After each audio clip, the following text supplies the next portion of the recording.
Càite, bheil and leabhar. Sé macling de marst a hawn. Ha a chlawn als een school. Ha sin a dul a leavig story, hoorst een teacher.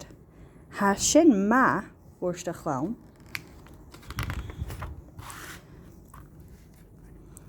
Ha a chlawn nen sia eden laar.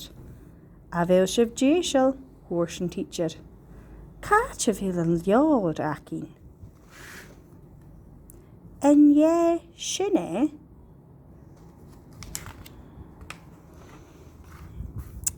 Chan je sin an leabhar acin, hoorst een teacher.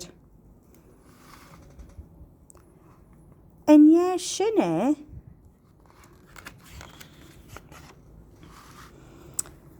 Chan je sin an leabhar acin, hoorst een teacher.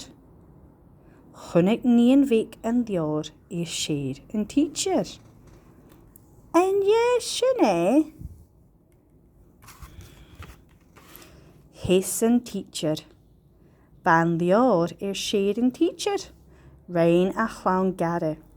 En je sin an leabhar acin, hoorst een teacher. Sé.